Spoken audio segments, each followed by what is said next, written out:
Buenas tardes, bienvenidas. Creo que somos casi todas mujeres. En todo caso, bienvenidas todas las personas que estáis aquí. Vamos a proceder a abrir esta jornada sobre violencia sexual infantil, el impacto de los abusos sexuales en la infancia en la vida de las mujeres, que está organizada, como sabéis, por la Fundación de Familias Monoparentales Isadora Duncan, Asociación de Mujeres por la Salud, Unión de Asociaciones Familiares y Asociación con la A. Los objetivos de esta jornada son visibilizar y analizar el impacto de los abusos infantiles en la vida de las personas y, en particular, los abusos sexuales de las niñas y las consecuencias en la vida de las mujeres adultas, articulando alternativas y propuestas para minimizar las consecuencias. En primer lugar, vamos a dar la palabra a la concejala de Igualdad, Mujer, Derechos Humanos y Plan de Drogas del Ayuntamiento de León, Patricia Guerrero Rodríguez. Gracias, Patricia. Muchas gracias, Ana, y muchas gracias también a la Fundación de Familias Monoparentales Isadora Duncan, a Asociación con la A, ¿lo he dicho bien? Y, por supuesto, a todas las personas que vais a intervenir en un tema tan preocupante como es el abuso en menores y, sobre todo, en las niñas, y las consecuencias que tienen esos abusos en su vida adulta. Con estas jornadas pues, se trata también de sensibilizar y concienciar a la sociedad de que los abusos sexuales en menores, sobre todo en las niñas, no es algo que ocurra esporádicamente, que son frecuentes, que los cometen la mayor parte de las veces sujetos aparentemente normales, que le puede pasar a cualquiera, que no es exclusivo de una clase social ni clase económica, y que lo que tenemos que hacer desde las administraciones públicas es apoyar todo tipo de programas de prevención que protejan los intereses y los derechos de los niños y de las niñas, y, por supuesto, a las asociaciones que trabajan para que estas mujeres y estas niñas pues, tengan una vida lo más fácil posible después de haber pasado una situación tan horrorosa como un abuso en la infancia. Así que, por parte del Ayuntamiento, felicitaros a todas las personas que habéis organizado esta jornada, que tenéis el apoyo de la Administración a la que represento y que muchas gracias por habernos invitado. Tengo que decir que no me puedo quedar a toda la jornada, pero bueno, me quedaré todo lo que pueda y para no molestar en la última fila, para no molestar a nadie tampoco. Muchas gracias.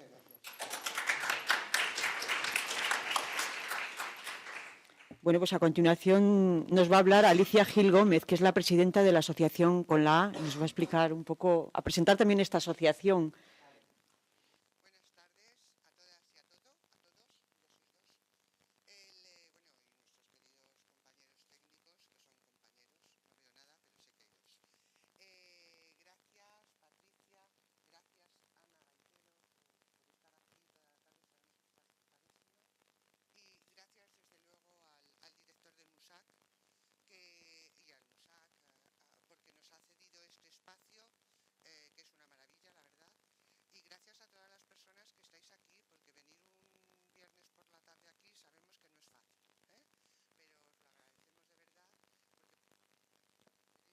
Tengo vozarrón, lo que supongo será interesante para grabarlo, ¿no? Y esas cosas, vale.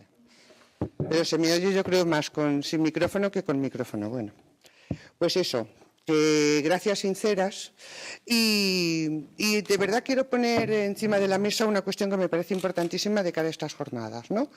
En la fase de agradecimientos sinceros, desde luego gracias a la Fundación de Familias Monoparentales Isadora Duncan, a todo el equipo y en especial a María, porque su fuerza y su empuje nos ha permitido sumar. La idea, y ahora explico lo de con la idea, porque está relacionado. La idea es que las mujeres en general estamos muy atomizadas, ¿eh? El marco asociativo está bastante atomizado Y desde luego vivimos unas circunstancias para las mujeres que no son fáciles, porque verdaderamente en el ámbito, en este momento, todo lo que está sucediendo en este país nos está retrotrayendo a situaciones que pensábamos que ya teníamos resueltas, pensábamos, por lo menos que aparentemente teníamos resueltas.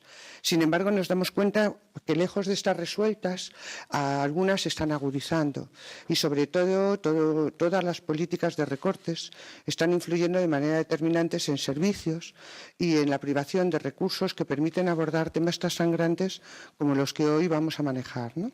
Entre otros muchos. Las mujeres siguen muriendo asesinadas a manos de sus parejas, las mujeres seguimos siendo las más pobres, las mujeres somos las más abusadas, lo dicen los niños también, sí, pero las mujeres somos las que más de menos. Siempre que hay algo de menos, quiero decir, de pérdida de derechos, de recursos, siempre nos tocan más. Y lejos de tener una posición victimista, de decir, ay, pobrecitas de nosotras, siempre sufriendo. No, no, no, no. La cuestión es todo lo contrario. Señoras, hay muchas mujeres que venimos luchando a lo largo de los siglos y las mujeres jóvenes yo creo que tuvieron un tiempo la fantasía esta del estado de bienestar, donde parecía que la igualdad se había conseguido y sin embargo ahora se está viendo nuevamente que muchos de los avances que hicimos y que nos costó vida y sangre a muchas de nosotras, pues resulta que no se han consolidado y que está repercutiendo ahora sobre las generaciones futuras. Cuando la vida va bien para las mujeres, la vida va bien para todo el mundo. De hecho, tenemos muchos ejemplos en los países en vías de desarrollo. Los microcréditos se los dan a las mujeres porque son las que los gestionan para que beneficie a toda la familia. Esto no es casualidad, esto es así. En fin, no me voy a enrollar porque tenemos poco tiempo y prefiero que escuchemos a otras personas, pero sí que es importante la suma de esfuerzos, porque en estas jornadas, además de las que estamos en la mesa, están las Mujeres para la Salud y la UNAF, que desde luego también tienen, además, por supuesto, ante todo la Fundación Isadora Duncan, que nos ha facilitado todo, pero la idea es que vayamos sumando todos esos esfuerzos colectivos, porque no podemos seguir siendo muchas poquitas sobreesforzándonos en cosas muy fuertes con muy pocos recursos. Hay que sumar esfuerzos, tenemos que unirnos las mayores con las jóvenes, dar la bienvenida a los pocos hombres que se apuntan al tema de la igualdad, porque también les beneficia, pero desde luego sumar muchos esfuerzos y a veces olvidarnos un poco de los sectarismos y encontrarnos en lo que nos une, que son muchas cosas, porque tenemos muchos problemas que resolver y tenéis, sobre todo las jóvenes, mucha vida por delante. ¿Por qué con la A? Y ya termino. Pues con la A precisamente es una asociación que nace con ese afán de pluralidad, de sumar esfuerzos, no solamente de las mujeres del territorio del Estado español, sino también de América Latina. Cuando entramos a los medios nos encontramos con que la mayor parte de las referencias de las revistas fuertes o bien están en la academia, con lo cual solamente lo leen las académicas, las universitarias, no se difunden, con lo cual no nos enteramos de nada, o bien están en inglés. Nuestros referentes son anglosajones. Sin embargo, tanto en el Estado español como en América Latina se están haciendo cosas muy importantes, muy interesantes, de las que, insisto, podemos aprender.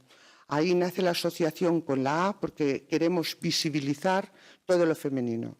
La A en español-castellano, que es el texto, que es el lenguaje, la lengua que se utiliza en nuestra revista, es precisamente por embarcar la referencia de lo que estamos haciendo las mujeres, porque todo en este mundo, toda la divulgación, la ciencia, todo responde a un modelo masculino, que es con la O, ¿no? Masculino en castellano, la O. Bueno, pues por eso somos con la A, así de simple. Queremos sumar, os invitamos desde luego a que luego, si nos da tiempo y vamos rapiditas, presentaremos la revista, que es gratuita y que definitivamente lo que tratamos es de visibilizar todo ese trabajo, todo ese conocimiento que estamos desarrollando las mujeres en todas las áreas y en todos los ámbitos de la vida, porque estamos en todos los lados, más que nada porque suponemos el 51% de la población mundial. Yo siempre lo digo, si votáramos ganaríamos, mayoría. Sí, es verdad, sin lugar a dudas. Todos a votar por lo mismo, ¡hala! 51%, mayoría simple, pero mayoría al fin y al cabo. Y nada más, muchas gracias de nuevo a todas, y de verdad, gracias. Y al Ayuntamiento, por favor, y a Patricia, gracias. Gracias a todos. Muchas gracias, Alicia. A continuación nos habla María García Álvarez, que es la presidenta de la Fundación de Familias Monoparentales Isadora Duncan. Gracias a todas y a todos por estar aquí. No voy a presentar la fundación porque prácticamente todas la conocéis, pero sí que aparte de agradecer a Alicia, a Soledad, a Julia de la UNAD, quiero sobre todo agradecérselo, aparte de Ana Gaitero, a Aurelia y a su compañera, porque Isadora Duncan las mete en un embolado de la noche a la mañana, la llama y le dice: Aurelia, que nos tienes que preparar una ponencia para esto, y a Aurelia le falta tiempo para ponerse. Entonces, quiero agradecerle que siempre esté ahí y atienda a nuestros embolados, siempre esté con nosotras y ayudándonos en todo. Y voy a explicar un poquito cómo nació esta colaboración de la AC con Isadora Duncan, cómo nos conocimos y cómo surgieron estas jornadas. Como sabéis, Isadora Duncan siempre ha intentado buscar la autofinanciación. Una parte, no todo, nuestra ilusión sería no depender de ninguna subvención ni nada. Tuvimos un camino, el de la ayuda a domicilio, que hubo que cerrarlo, pero nosotras nos empezamos a fijar en las nuevas tecnologías y sabíamos que era el futuro. Ahora ya, como el otro día me decía en Madrid un funcionario, es el presente, aunque todavía no muy presente, lo que es a nivel oficial. Entonces comenzamos a realizar páginas web, elaboración de vídeos, etcétera. Y nosotras pertenecemos y somos fundadoras de la UNAD, de la Unión de Asociaciones Familiares de Madrid, y un día Julia nos llama y nos dice: bueno, pues que desde la UNAD tenemos que hacer una página web, tenemos que hacer vídeos y queremos que lo hagáis vosotras. Y aunque ya íbamos haciendo algo, pero bueno, ahí empezó nuestro camino a nivel nacional. Y al mismo tiempo, desde Europa, una Confederación Europea de Familias Monoparentales, a la cual pertenece también la UNAD y Isadora Duncan, nos propuso que si nuestros técnicos podían viajar por Europa retransmitiendo. COFACE hace jornadas cada semestre cuando cambia la presidencia europea, que sabéis que cada 6 meses está en un país. Normalmente COFACE, pues con la presidencia europea, organiza jornadas de familia, de abusos. Entonces nuestros técnicos las retransmiten para streaming, elaboran los vídeos y se paga por por el trabajo. Entonces, poco a poco nos hemos ido introduciendo y es una manera. Entonces, un día Julia me llamó, que nos iba a llamar Alicia, que ya la habíamos coincidido ella en varias jornadas, para ver si llegamos a un acuerdo, y de ahí nació la colaboración y empezamos a hacer con la. Y en la presentación de la revista en Madrid, pues estaba Mujer por la Salud, Alicia con la, y ahí surgió la idea de hacer algo aquí, que no solo siempre fuera en Madrid. Y bueno, surgió la idea de estas jornadas, que las financiamos Isadora Duncan y las asociaciones, y la participación desinteresada de todos los ponentes y todo el mundo que participa. Y así nació, bueno, pues esto que esperamos que sea el principio de algo que sigamos la... Exacto. Y bueno, por mi parte, yo creo que como tenemos muy poquito tiempo, hay muchas cosas que tratar, ya nada más. Muchas gracias. Bueno, y gracias también a María, que también se ha sumado a este proyecto. Muchas gracias a las dos. Julia Pérez Correa, la que está más a la izquierda, nos hablará de las violencias en el ámbito familiar. Y Soledad Muruaga, que vendrá después, el impacto ella es directora del espacio Salud entre Nosotras y presidenta de la Asociación de Mujeres para la Salud, y nos hablará del impacto de los abusos sexuales de las niñas en la salud mental de las mujeres. Os voy a presentar primero un poco a Julia Pérez Correa y le damos la palabra para que nos hable sobre las violencias en el ámbito familiar. Julia Pérez Correa es directora de la Unión de Asociaciones Familiares UNAD, de la que previamente fue su presidenta. Ha ejercido su activismo no solo en el ámbito de las familias, sino también en la defensa de la igualdad y los derechos de las mujeres como secretaria de la Federación de Mujeres Progresistas, entre otros puestos de responsabilidad, y ha participado en foros nacionales e internacionales como Beijing +15 de Naciones Unidas. Julia, tienes la palabra. Muchas gracias. ¿No puedes todavía? Sino que Se me escucha. Bueno, buenas tardes, muchísimas gracias, porque la verdad es que un viernes por la tarde a las 5, esta hora que es casi taurina, nos cuesta estar aquí. Muchísimas gracias, espero que sea interesante lo que os vengo a contar. La verdad es que cuando plantearon la jornada, nosotros que somos UNAD, la Unión de Asociaciones Familiares, somos una entidad que llevamos 27 años trabajando por el bienestar de las familias, de todas las familias, no solamente de la familia nuclear que todos conocemos, sino de todos los modelos familiares, con una visión de la diversidad muy positiva y además, bueno, pues como ha contado María, pues somos como una red de asociaciones donde nos vamos complementando, ayudando precisamente para dar mayor visibilidad a los temas que tratamos, que creo que son temas muy importantes socialmente, ¿no? Hablar de la violencia, de las violencias en el ámbito familiar es muy complejo porque no existe una violencia en el ámbito familiar, sino que, como vamos a ver, hay muchísimas violencias, incluso algunas que todavía no tienen nombre o no conocemos a fondo, ¿no? Hace unos años tuve la suerte de conocer a Jorge Barudi, que es un experto precisamente en el tema de los traumas infantiles que han sufrido por las diferentes violencias, y comentaba que si en Europa, en nuestro país, el tema de la violencia todavía, y lo comentábamos esta mañana, es solamente la punta del iceberg, ¿qué pasaría si conociéramos qué es lo que sufren los menores en otros continentes, como por ejemplo en Asia, donde no solamente tus padres, tus madres en el colegio, como nosotras las que tenemos una edad hemos sufrido, sino que cualquier persona que pase por la calle te puede agredir y no pasa absolutamente nada? Es decir, los niños pueden ser agredidos simplemente por el hecho de ser niños, como pasa con la violencia de género, ¿no? Bueno, entonces hemos intentado estructurar esta presentación que traigo. En primer lugar, bueno, yo creo que todas sabemos lo que es la violencia y todos es un ejercicio realmente del poder. Yo creo que, como dice Barudi, la violencia es el fracaso de por lo menos dos características que definen al ser humano. Uno es el fracaso de la capacidad de vincularse afectivamente con los demás, ¿no? Y el otro es el fracaso de la capacidad de expresarse a través de las palabras y precisamente que no llegue a otro tipo de actos que son más fuertes. Hemos definido la violencia, las formas de la violencia, pues ya sabemos que está la física, la psicológica, la económica, la sexual, la ambiental y también la social, pero yo en los últimos tiempos he aprendido que también hay una violencia de especie, ¿no? Que eso es otro tema que podríamos... En fin, y yo creo que según vayamos desarrollándonos como una sociedad pacífica, iremos encontrando esas otras formas de violencia que todavía no tenemos identificadas. Porque aunque sabemos que en los últimos años, sobre todo aquí en España, se ha hecho, desde que tenemos la ley integral, una labor por profundizar y por sacar de lo que es el espacio doméstico la violencia, todavía nos queda mucho trabajo por hacer. Podemos decir que la familia es ese grupo social básico, la célula, en que, bueno, el papel fundamental es sobre todo la socialización de los individuos, ¿no? Desde la familia se produce esa transmisión del conocimiento y también se producen los fenómenos que pueden ser buenos de relación, pero también la socialización de la violencia, ¿no? En cuanto a qué es la violencia familiar, pues como dice Ana María Pérez del Campo, que es nuestra secretaria general, en realidad es un concepto equivocado hablar de violencia familiar porque no existe. Es decir, ¿quién ejerce la violencia? ¿El hombre contra la mujer, un hermano contra otro, la suegra contra el yerno, el abuelo al nieto? Es decir, es un concepto equivocado. Hay que hablar de cada una de las violencias que se pueden sufrir dentro del ámbito familiar. Y entonces nos encontramos con la violencia de género, la violencia hacia las personas mayores, la violencia sobre la infancia, la violencia hacia las personas que sufren discapacidad y también un fenómeno que es más reciente, que es la violencia filioparental, que es aquella violencia que ejercen los hijos, los más jóvenes, sobre sus padres y madres, ¿no?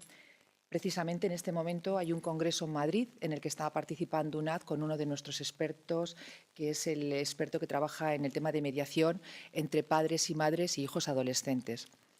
Bueno, la violencia de género, aunque tenemos aquí cuál es la declaración de Naciones Unidas, yo creo que es aquella que se ejerce sobre las mujeres solamente por el hecho de ser mujeres. Para mí es la definición que más me gusta.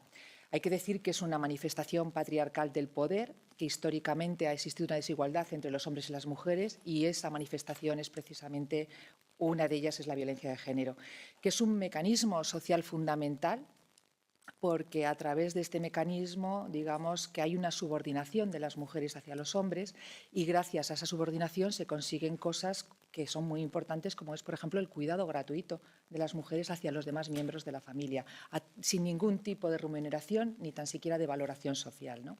Si este cuidado gratuito lo metiéramos en el PIB de las naciones, pues sería realmente escalofriante, o sea, las cifras que nos encontraríamos. Todo el trabajo femenino gratuito, es decir, que en realidad hemos sido esclavas de las sociedades a cambio de nada, o a cambio de que no nos maten, por ejemplo, ¿no?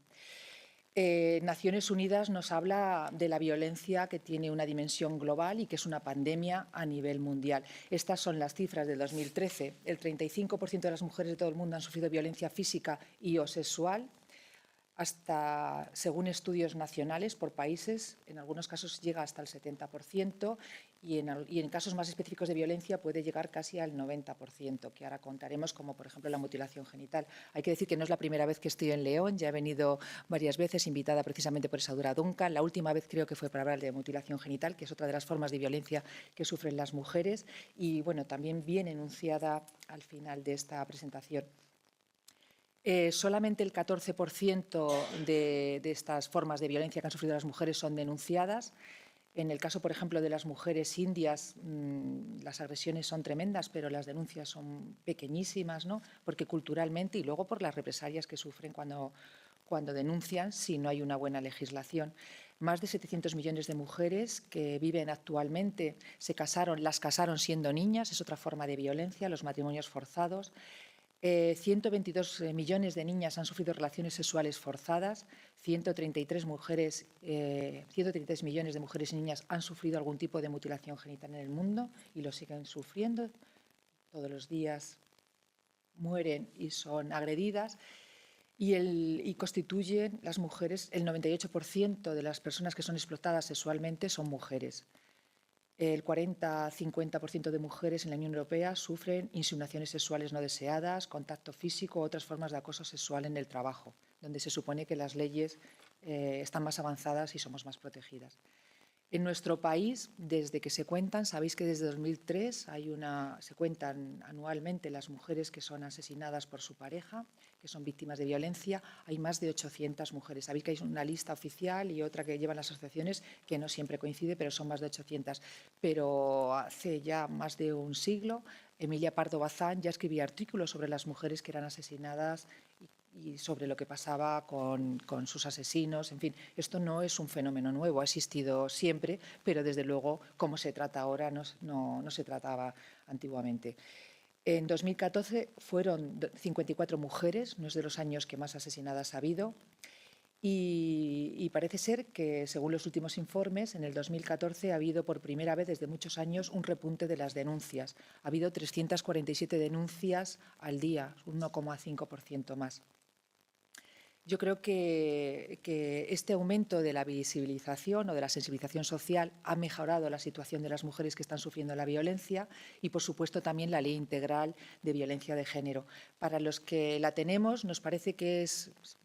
Hay personas que dicen, bueno, pero es que es insuficiente, se critica y tal, pero esta ley, nosotras que estamos en colaboración con otras organizaciones de otros países, ha supuesto un hito casi a nivel mundial. Es una ley que es copiada por otros países y que todavía lo que falta realmente es recursos para que sea adecuada su implementación. Es decir, todavía tenemos que seguir trabajando para que esos recursos que necesitan las mujeres que sufren violencia se desarrollen más. Y luego, por supuesto, también hay que tener una voluntad política y una voluntad en los jueces y las magistraturas y formación en esos estamentos para que las mujeres sean atendidas sin revictimizarlas, que es también una de las cuestiones que estamos viendo que ocurre. Bueno, las situaciones de violencia contra la mujer, como estamos viendo, también afecta a las menores y a los menores. De hecho, ellos también son víctimas de esa violencia.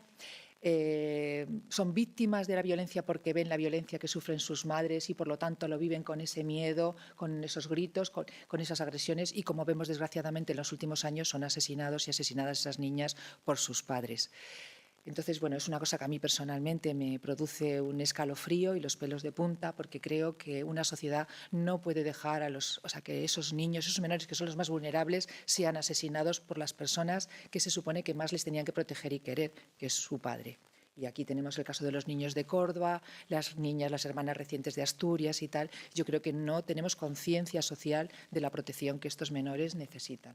Y es un llamamiento para los que tengan que escucharlo, que realmente estos niños están en un riesgo terrible. A pesar de ese trauma que pueden sufrir los niños en la infancia, Barudi nos habla, que dice que bueno, los traumas a través de herramientas como la resiliencia, que son herramientas que también se trabajan a través de las organizaciones, pueden, o sea, esas personas, a pesar de ese trauma tan enorme, esas personas que serán en el futuro, esos niños de ahora, pueden recuperarse y, digamos, tener un trabajo, pero desde luego hay que trabajar mucho para que eso suceda. Y es un tema que también se tiene que implementar y adecuar, que todavía no hemos desarrollado socialmente. En los últimos 2 años ha habido 71 niños y niñas que han quedado huérfanos de madre y padre, por supuesto, porque si tienes un padre que es un maltratador, quedas huérfano también por culpa de la violencia que sufren las mujeres. Tengo 20 minutos, ¿verdad? Por llevar... Bueno, UNAF ha trabajado en un proyecto europeo, que es un proyecto financiado por la Unión Europea, que es un DAPNE, sobre la violencia que sufren las mujeres mayores de 65 años. Fue un proyecto innovador. Cuando hicimos la investigación nos encontramos que realmente no había estadísticas, no había datos, no había nada, pero las mujeres mayores también son asesinadas por sus parejas, son maltratadas, sufren maltrato, negligencia, abuso económico. Bueno, es tremendo la situación porque tiene que ver, igual que en la infancia, con la vulnerabilidad que se produce con el progresivo envejecimiento, ¿no? Hay que decir que en nuestro país y Europa, toda Europa está envejeciendo y esto, que es una buena noticia, puede convertirse en una mala noticia cuando ese incremento de la esperanza de vida hace que estas personas no tengan los suficientes recursos para ser cuidadas en estas edades más avanzadas. No es que seamos mayores, no es que haya envejecimiento, es que hay el envejecimiento del envejecimiento, es decir, a partir de los 80, 90, viviremos hasta los 100, 120 años prácticamente con toda probabilidad. Mis hijos vivirán, pero claro, son muchos años que se necesitarán de cuidado. ¿Y quién va a hacer esos cuidados si las personas que antes cuidábamos gratuitamente y que éramos las esclavas nos hemos emancipado, ¿no? Entonces, bueno, se crean muchas incógnitas, ¿no? Hay que decir que la dependencia lleva limitada, y lo comentábamos estos días con María, una situación de limitación de la comunicación. Te quedas aislada entre 4 paredes y pocas personas tienen acceso, y tú tienes acceso a las personas para que hablen contigo, ¿no? Esto hace que sea posible, o que pueda suceder que tú seas víctima de malos tratos, ¿no? Porque estás en un momento de mucha vulnerabilidad. Y existe esta relación entre la violencia y una menor salud, bajos ingresos y falta de participación en la vida social. Vemos que las personas mayores envejecen con diferencia en el género, envejecen con diferencia ellos a ellas. Ellas se quedan en casa cuidando a los nietos, haciendo las tareas, y ellos siguen teniendo, aunque ya no vayan a trabajar, una vida social, ¿no? A nosotras, si no lo hemos trabajado, no nos ocurre esto, ¿no? Hay que decir también que las personas que ahora mismo son mayores en nuestro país, aunque han trabajado mucho y han conseguido que este país sea lo que es y todos disfrutemos del país que tenemos, la mayoría no han cotizado, no han trabajado fuera del hogar, y eso quiere decir que apenas tienen ingresos propios, y cuando no tienes ingresos propios, pues el cuidado es carísimo y entonces no eres bien cuidado, ¿no? Además, por supuesto, son dependientes económicas o de su pareja o de otras personas. Y luego también está la educación que han tenido. Muchas veces sus relaciones están basadas en la sumisión, tanto en la sumisión al marido, pero también la sumisión a los hijos, sobre todo al hijo varón, siguen teniendo esos roles, ¿no? Además, en esta sociedad que tenemos, y hace un momento lo comentaba, bueno, ponemos muy en valor a la gente joven. La mayoría del público que estáis aquí sois gente joven, sois realmente el futuro, sois un presente pero para el futuro, pero es verdad que la experiencia, quien la tiene son las personas mayores, ¿no? Y hay una discriminación. Los jóvenes pensaréis que hay una discriminación por edad en vosotros, pero sobre todo hay una discriminación en edad para las personas mayores, que es el edadismo, ¿no? También está esta discriminación por género, y entonces se encuentran con las mujeres mayores de 65 años esta doble discriminación por edadismo y también por género, ¿no? Hay que decir que la violencia que sufren las personas mayores es menos conocida, y yo, que he trabajado con personas que están en atención directa con las personas mayores, a veces nos hacíamos preguntas sobre qué es lo que es violencia, ¿no? Y no nos damos cuenta que simplemente la negligencia, el no cuidado, también es violencia para una persona que está totalmente incapacitada y que depende de los demás para sobrevivir. estuvimos trabajando en este proyecto con Francia, con el gobierno francés, y nos comentaban, nosotros no nos dimos cuenta, tienen una población también muy envejecida, como en España, apenas tienen plazas residenciales, solamente un 5%, y nos decían, no nos dimos cuenta del problema que teníamos hasta que no llegó, no sé si recordáis la ola de calor que hubo en Europa en el 2003, y en 2 días murieron miles de personas solas en su casa, se los encontraron, bueno, fue una catástrofe, ¿no? Porque ellos no están acostumbrados a este tipo de temperaturas y, bueno, la mayoría se deshidrataron. Es decir, realmente no estamos visibilizando a las personas mayores con toda la problemática que pueden tener a su alrededor, ¿no? Y bueno, pues hemos trabajado muchísimo con las mujeres mayores, haciendo grupos de autoayuda y tenemos una herramienta que para los profesionales, si algunos dedicáis a esto, es muy interesante, que es una guía de grupos de autoayuda donde se trabaja precisamente para que ellas mismas se den cuenta de cuál es el proceso de envejecimiento y la violencia, que ellas mismas puedan también detectar qué tipos de violencia sufren, porque claro, de cómo las educaron a cómo ahora detectamos, pues la mayoría no son conscientes de que están sufriendo la violencia. Bueno, voy más deprisa. Otra de los colectivos que más violencia sufren en el ámbito familiar son las personas con discapacidad. En España hay 4.120.000 personas con discapacidad que viven en su entorno familiar. Esto supone que unos 12 millones de personas están, digamos, en contacto con las personas con discapacidad y tienen, por lo tanto, que asumir este cuidado, ¿no? Esto no se elige, en algunos casos llega de un día para otro, ¿no? Es por un accidente o por un nacimiento puede llegar, pero desde luego en las familias produce una situación de shock, ¿no? Hay desconcierto, hay angustia, inseguridad, miedo, hay desconocimiento, ¿no? Y supone un reajuste de toda la familia. Hay organizaciones como el CERMI y demás que se dedican precisamente a dar apoyo a estas familias que se encuentran de un día para otro con este problema. También hay una carga de presión emocional y un sentimiento de culpa y muchísimo estrés en las familias que se tienen que hacer cargo del cuidado de otro miembro. Y se necesita realmente, como en un equipo, la ayuda de todos los familiares para atender a la persona que tiene discapacidad y también hay que prevenir la sobrecarga, el agotamiento físico y mental que produce. Yo conozco a muchas familias que han tenido un hijo con discapacidad porque en el momento del parto se ha producido una afasia y muchas de esas familias al final acaban en separación, donde la madre se carga con la hija o el hijo con esa discapacidad y, bueno, son situaciones que son muy, muy dramáticas, ¿no? Bueno, otros factores de riesgo también para la discapacidad son la situación económica, la falta de recursos, que voy a decir ahora del copago sanitario que tienen que asumir estas familias. Muchas no pueden ni comprar las medicinas o la silla de ruedas o lo que necesite la persona que tiene discapacidad por culpa de los recortes que se han sufrido en el ámbito de la sanidad. También hay una falta de apoyo social para estas familias y una desinformación sobre lo que es la discapacidad. Bueno, yo creo que, aunque podría seguir contando, yo creo que eso, unos minutines, y quiero todavía contar una parte más. Bueno, quiero decir que todo esto tiene una especial incidencia en las mujeres, en la vida de las mujeres, ¿no? Tanto si sufren ellas la discapacidad como si se tienen que dedicar al cuidado de la discapacidad. Hay que decir que el 80% de las mujeres con discapacidad es víctima de la violencia. Nosotros en UNAC tenemos una organización, somos una coordinadora con 28 asociaciones, está en la CENSE, que es la Confederación de Mujeres Sordas, y tanto Mujeres para la Salud como nosotros hemos trabajado en conjunto con ellas precisamente porque es un colectivo que sufre muchísima violencia, como otros muchos, ¿no?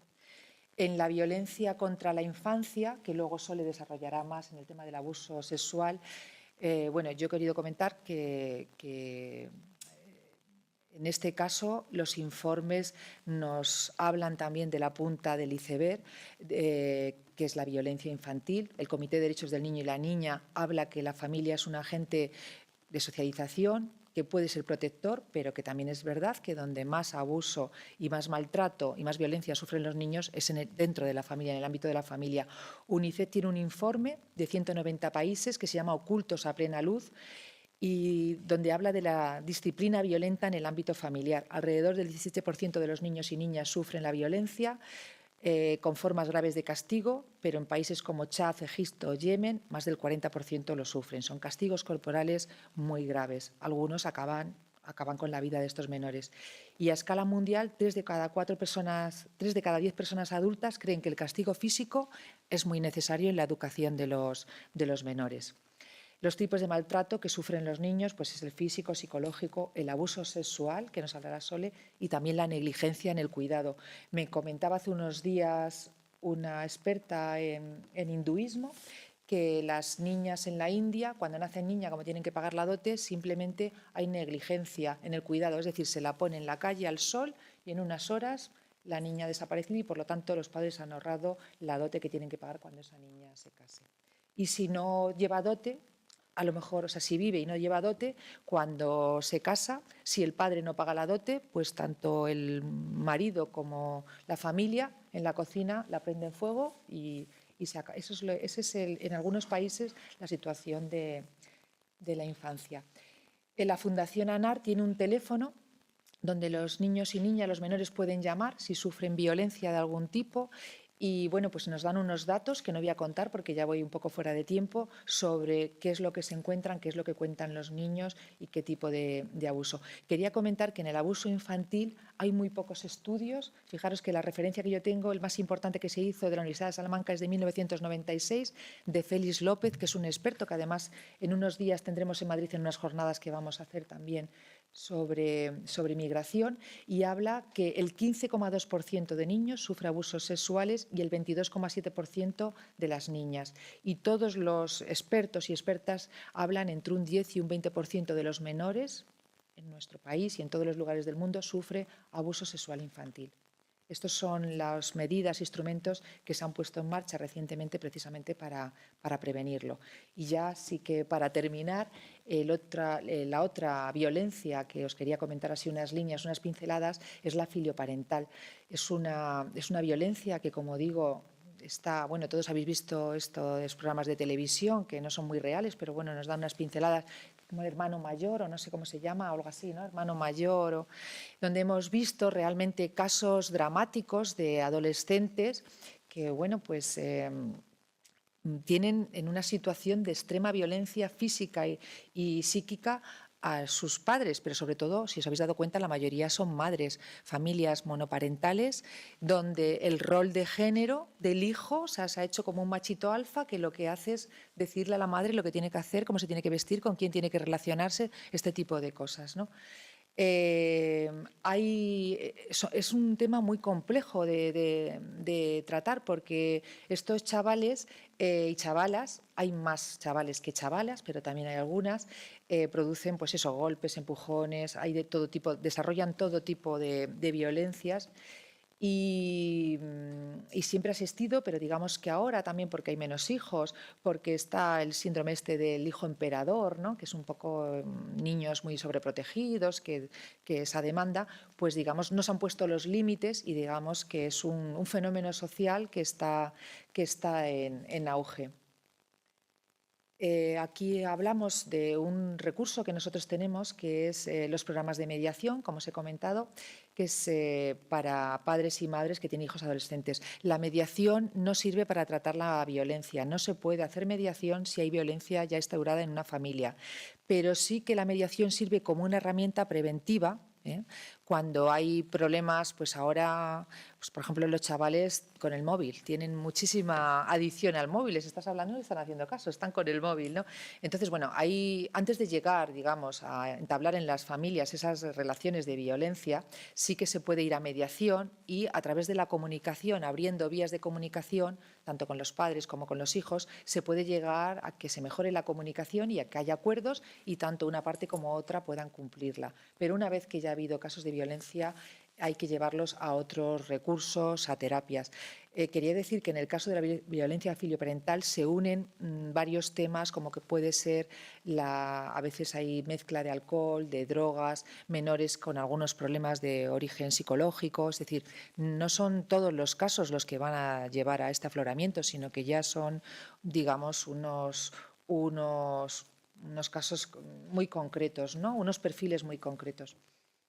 Y yo creo que por mi parte, nada más, daros las gracias. No sé si me he pasado mucho de tiempo, pero lo que Soledad ahora nos va a contar también es muy interesante.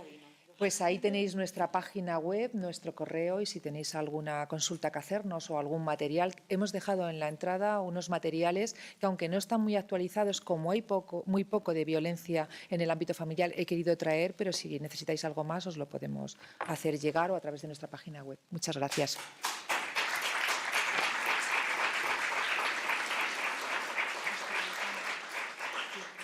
Bueno, muchas gracias, Julia.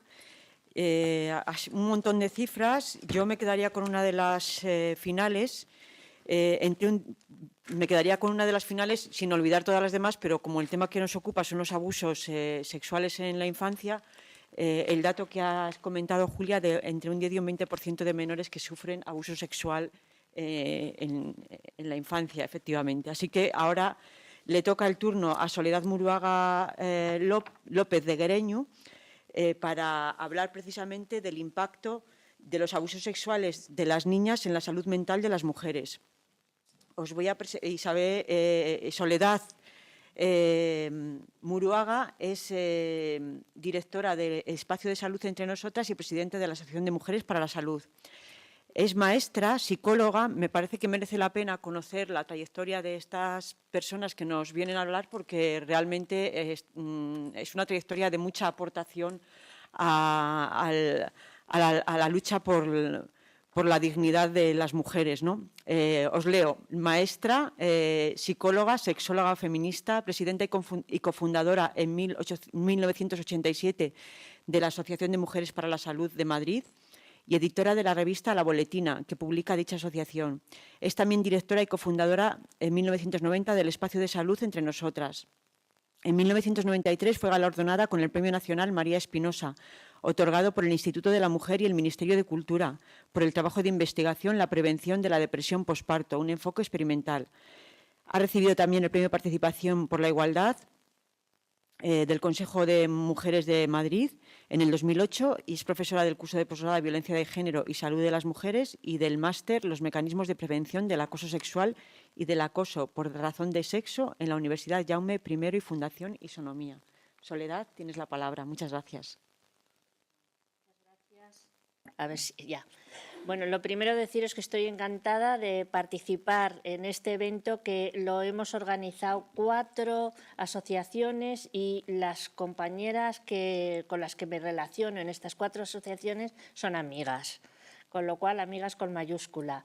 Y tenemos a COLAAC, pertenezco también a la asociación, con mi amiga Julia de la Fundación de UNAF, como habéis oído, y por primera vez que trabajo con Isadora Duncan, y me ha encantado conocer a María, que ya de esta haremos muchas cosas juntas. Bueno, pues voy a hablaros del impacto que tienen los abusos sexuales en las niñas y luego en su vida posterior cuando son mujeres, porque yo dirijo un centro desde el año 90 que lo que trabajamos es con mujeres que sufrieron cuando eran pequeñitas abusos, y sobre todo dentro del entorno familiar. Entonces, estas mujeres a mí me han enseñado muchísimo, y veo que es necesario que vayamos haciendo pedagogía de lo que ocurre para que este fenómeno, que es más común de lo que nos imaginemos, pues lo conozcamos y poco a poco se hagan políticas para que esto vaya resolviéndose. Entonces, voy a ver lo que me da tiempo a explicaros, porque son muchísimas las cosas que quisiera decir. Los criterios que tenemos de abusos sexuales infantiles, es lo que llaman así, sobre todo cuando la edad de la víctima es menor y hay una gran diferencia de edad con el agresor, que generalmente son hombres, los agresores, más del 90%, y las niñas son en mayoría las más abusadas más que los niños. Las conductas que el agresor pone en marcha para someter a la víctima, que suelen ser muchas veces, yo les llamo encantadores de serpientes, porque son hombres que muchos de ellos tienen unas grandes habilidades de seducción, depende de cómo las engañen y las hagan entrar en unas trampas tremendas a las niñas, pues va a repercutir en su futuro más o menos. El tipo de conductas que se establezcan también va a influir. No es lo mismo unas conductas de penetración que otras conductas que pueden ser también muy dañinas para las niñas, pero que no haya penetración. Y la relación familiar entre ambos, esto es clave. Cuanto más cercana sea la relación, si es el padre, es lo que peor va a producir defectos en las criaturas. Si es el abuelo, si es el tío, si es el hermano, no será tan grave como si es el padre. No sé por qué con este... Bueno, voy a tratar de ver algunas de las creencias que por la ciudadanía se creen que son verdaderas y que sin embargo son erróneas respecto a este problema de los así. Los abusos sexuales infantiles dicen que no existen o que son infrecuentes y la gente se queda tan contenta. Dice, esto es solo de clases bajas, esto es en otros países. Pues no. Otras piensan que los agresores son personas que tienen unas graves patologías, que son con desviaciones sexuales, que serán pues, alcohólicos, borrachos, gente pues, de mal vivir. Pues no, pueden ser jueces, pueden ser de curas, pueden ser de lo más variadito y de lo más alto de del estatus. Y lo que... Claro, no creen que puedan ser cometidos por unos hombres que aparentemente puedan ser normales y que sean además pues, con grandes habilidades de tener buenas relaciones alrededor. Entonces, pues esto es la mayoría de la gente que se queda asombrada cuando empezamos a contar lo que vamos a ir diciendo. El agresor se creen que casi siempre es un desconocido y se resisten a admitir que con frecuencia a lo que pertenecen mucho más frecuentemente de lo que se imaginan al entorno familiar. También los que son conocidos, un educador, ya habéis visto también de los curas, de los que profesores y tal, ¿no? Esos son mucho más frecuentes que un desconocido. Otro error, que piensan que si los abusos sexuales ocurrieran a nuestro alrededor, que nos enteraríamos, nos íbamos a dar cuenta rápidamente. Que se creen que los abusos se producen en ambientes muy específicos, de pobreza, de baja cultura, pero sin embargo la realidad es que ocurren en todas las clases sociales y en todos los lugares del mundo, mundialmente.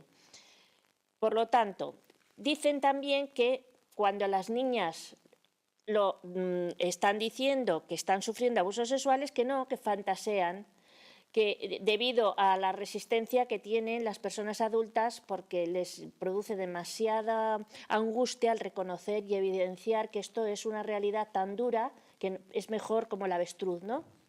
No existe. Esto se lo inventan las niñas. Yo le comentaba ahora a una compañera, a una periodista, que yo cuando leo en algún periódico, alguna revista, que la niña ha denunciado a un padre y luego al cabo de un tiempo dice, no, es que ya ha dicho que era mentira, es porque estaba enfadada con el padre. Digo, madre mía, esta pobre...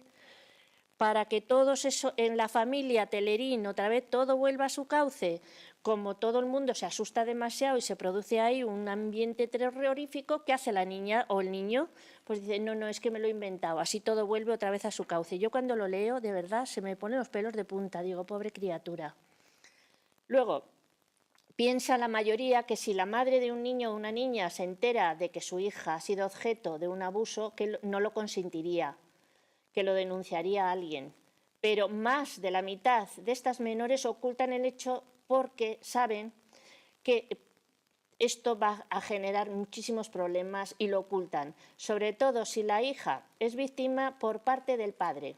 Prefieren muchas no decir nada, porque además muchas ven que las madres que tienen son muy sumisas y son mujeres que dicen, uy, si mi madre se entera de esto tampoco, si la pobre no va a poder hacer nada. O sea, no la ven capaz de protegerla. Entonces, la mitad no dicen nada.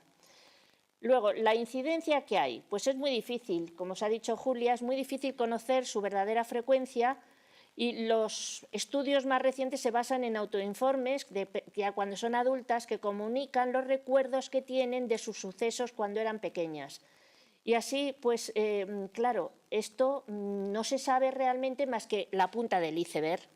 Entonces, están hablando en los estudios de un 20%, pero ¿qué es lo que realmente ocurre? Yo en el centro nuestro, que trabajamos ya con las adultas, pues muchísimas de ellas han venido al centro no por abusos sexuales, no se atrevían, sobre todo cuando empezamos en los primeros años 90. Ahora ya se atreven más a venir directamente a decir que vienen por ese programa. Como tenemos otros, vienen mejor diciendo, yo es que estoy con depresión. La depresión es un cajón desastre que ahí cabe todo. Y entonces, y sí, claro, al cabo de que están trabajando con nosotras y adquieren confianza y nos empiezan a decir lo que pasaba cuando ella era pequeñita, decimos, madre mía, ahora no me extraña que todo lo que está pasando en su salud física, psicológica y todo, tiene aquellas raíces. Pero esto pues, es difícil que se atrevan a decirlo así directamente. Bueno, entonces las consecuencias que tienen luego, pues en los menores, cuando están sufriendo abusos, es unas consecuencias psicosomáticas, como son dolores abdominales agudos, algunas parece que tienen como apendicitis, vuelven a hacerse pis, vuelven a hacerse caca, niñas y niños que a lo mejor ya tienen 8 o 10 años y vuelven para atrás. En el lenguaje tienen mucho retroceso también, en el ámbito motor, también pueden atrasar mucho en los estudios, tienen unos desórdenes alimenticios de vómitos, anorexia, rechazo a los alimentos, otras empapuzan. Hay algunas de las que son de mi grupo que decían, yo al revés, yo comía para ponerme gorda, gorda y que no gustara a nadie. Dice, y así, pues de esa manera me libraba. O sea, cada cual encuentra luego fórmulas para sobrevivir, por eso las llamamos sobrevivientes. Otras tienen trastornos en el sueño, te cuentan de pesadillas, de despertares nocturnos, con taquicardia, tienen miedo a dormirse, claro, porque sabían que muchas veces en ese momento de ir a dormir es cuando iba a venir su agresor. No quieren acostarse, reaparecen ritos al acostarse y se aferran como a una persona de confianza para no ir a dormir, no quieren relacionarse con ciertas personas porque ya eso nos puede hacer sospechar que hay algo está pasando. Lapicerito. Al nivel de desarrollo, pues lo que suelen tener es muchos trastornos de aprendizaje, de retraso en el desarrollo, pueden perder sus actividades creadoras y lúdicas, perder la capacidad de concentrarse, de aprender. Esto suelen llamar a lo mejor la profesora, el profesor a casa y decir, pues si esta niña era brillante, ¿qué le está pasando ahora? Hay algunas que dicen que fueron al revés, que lo que se centraron es todo en los estudios, son como de extremos. Unas se ponen en un extremo pero todo es como exagerado, o de nada o de demasiado. Tanto en la sexualidad, que para cuando son mayores unas van a ser promiscuas y encima dice, y sin comerme ni una rosca luego de tener placer, o sea que nada de nada. Pero otras lo que hacen es todo lo contrario, no quieren tener nada de relaciones sexuales. Unas comen mucho, otras no comen nada. O sea, todo es como en extremos. Bueno, pues esto del estado depresivo es muy frecuente que lo arrastren durante toda su vida.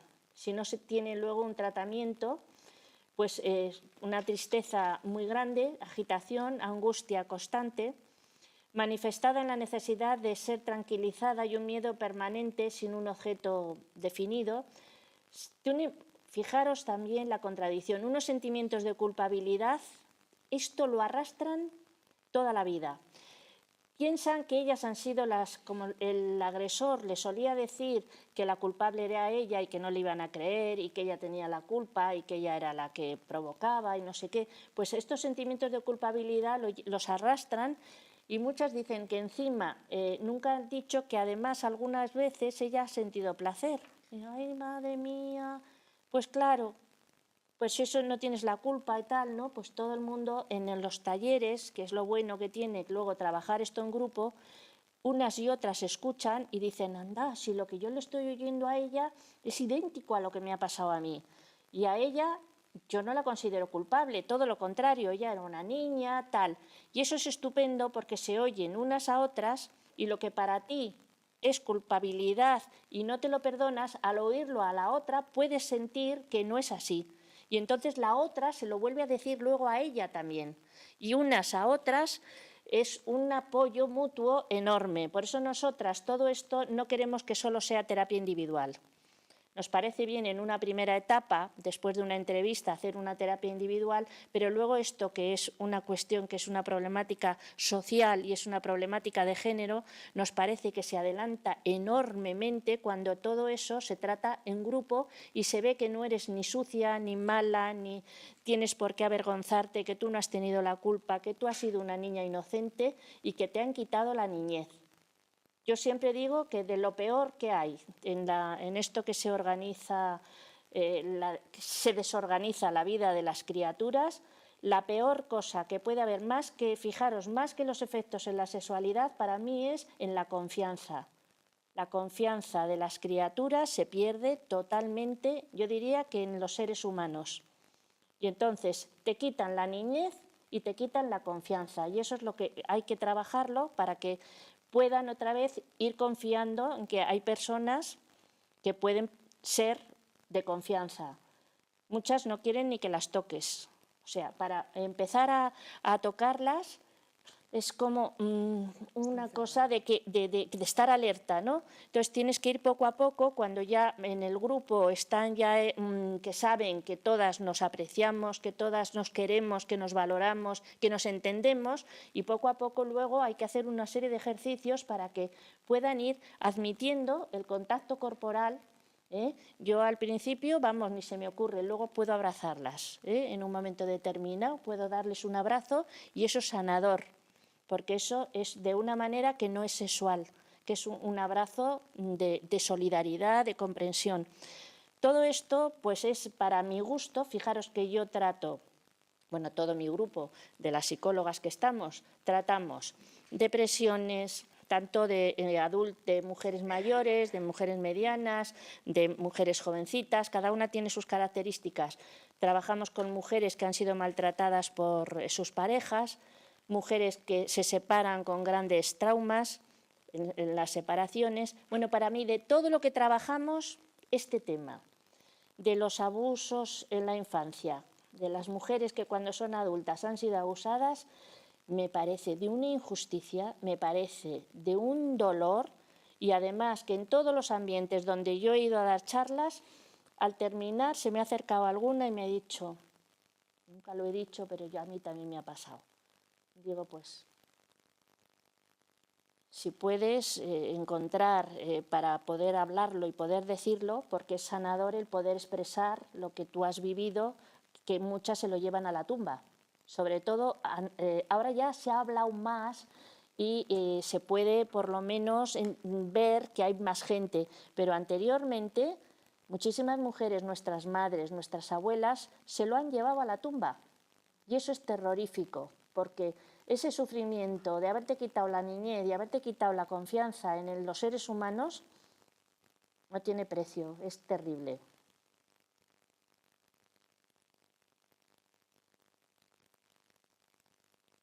Bueno, a nivel de comportamiento, lo que me preguntaba también la periodista, que qué cambios se notan. Pues muchas niñas y niños lo que tienden es a aislarse de las demás de su edad, rechazo a quedarse sola con la persona que está encargada de su cuidado, porque esa persona es la que abusa o está abusando de ella. Hay una falta de confianza hacia un adulto del entorno, miedo a volver a casa o encontrarse sola en un determinado lugar, miedo al sexo opuesto, a los adultos, y una caída brutal en los resultados de los escolares.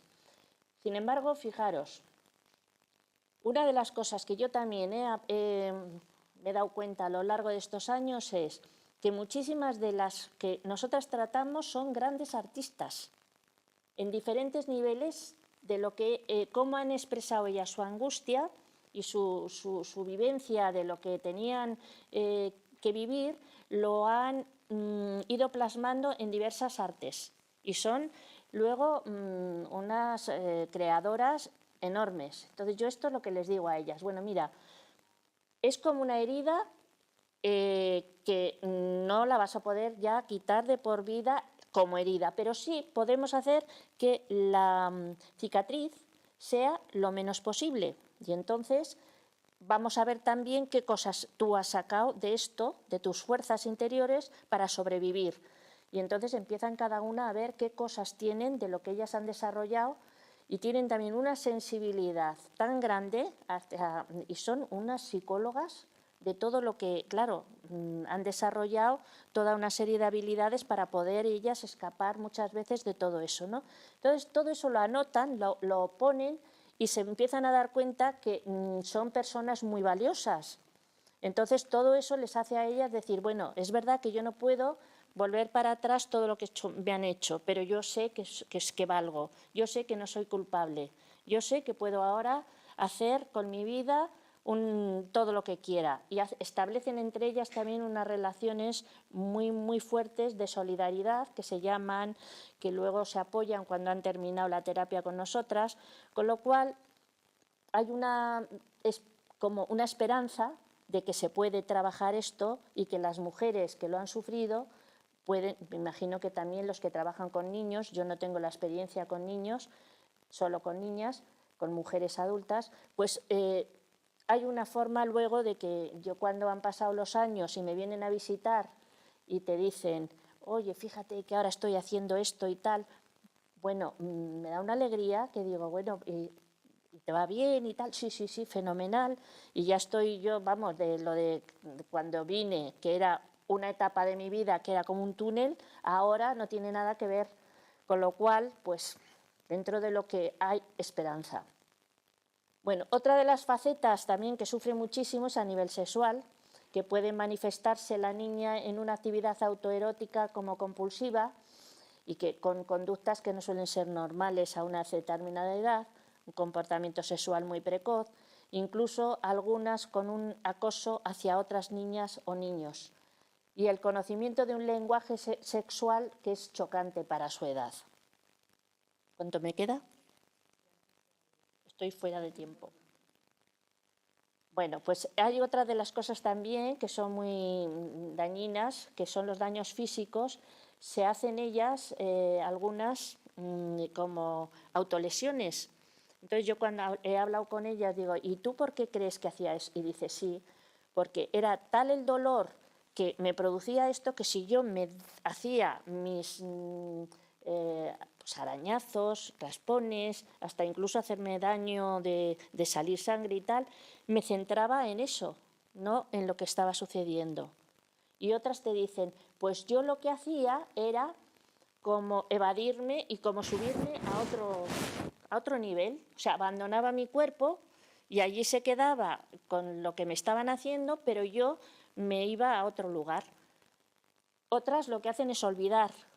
Es un olvido relativo, porque en un momento que luego sale en un contexto de seguridad, pueden hablar y pueden decirlo, pero muchas dicen, pues yo no sé si pasó, yo no recuerdo, tengo así como una idea vaga, y todo eso, en un momento determinado, si están en un ambiente como con nosotras trabajando, pues va y lo sueltan un buen día y dice, sí que me he acordado de todo, y esto sí, es así, así y así. Con lo cual, pues esto, como veis, no es una cosita que solo ocurre durante un tiempo, pasa y se olvida. Esto es una cosa que va a continuar y que muchas lo van a asimilar como pueden, pero si no les atienden luego como es debido personas expertas, pues resulta que lo que les está pasando es consecuencia de lo que vivieron, y si no se va a la raíz del problema, pueden estar dándoles un tratamiento de pastillas, de lo que es medicalizar los problemas, etcétera, y no ir a lo que realmente necesitan las mujeres cuando han tenido esta experiencia, que para mí es una de las peores que puede pasarte en tu vida. Con lo cual, pues si yo os he transmitido ahora un poquito de esto para que todas vayamos teniendo en cuenta las ideas erróneas que hay y lo que tenemos que hacer, y que nuestras políticas, la gente que se dedica a la política, pues puedan ir poniendo programas, puedan haciendo sobre todo formación, para que todo tipo de profesionales que tienen que estar en estos ambientes, desde los jueces y juezas, que es penoso cómo actúan, abogados y abogadas, psicólogos y psicólogas, psiquiatras, médicos, trabajadoras sociales, que es una penuria, pues que todo este tipo de profesionales reciban la formación y sepan tratar como se debe este caso. Bueno, pues yo con esto ya voy a terminar, porque si me pongo seguiría y seguiría y seguiría. Bueno, pues muchas gracias.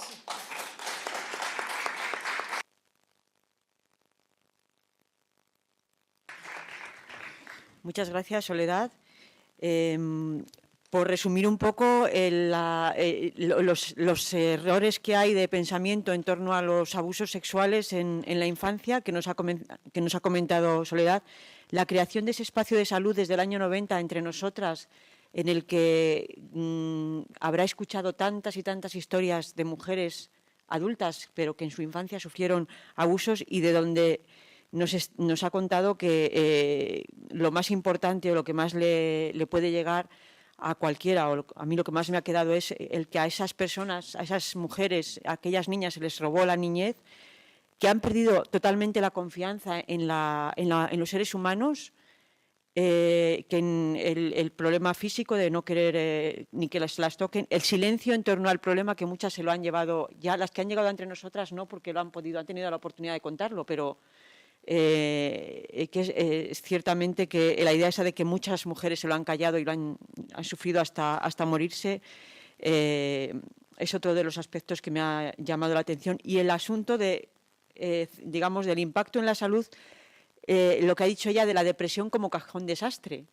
Es decir, que cómo al final, a partir de una depresión, se puede descubrir que la raíz o el origen fue ese abuso sexual bueno, definitivamente la recuperación, digamos, de la confianza o el creer en sí mismas, que han descubierto a lo largo de su vida, con ayuda o por sus propios medios, esas mujeres con las que has tenido contacto, y que muchas de ellas se descubrieron como grandes creadoras. Siempre también la cara positiva. Con esto cerramos este panel y pasamos al siguiente. Vamos bastante ajustadas de tiempo, así que seguimos.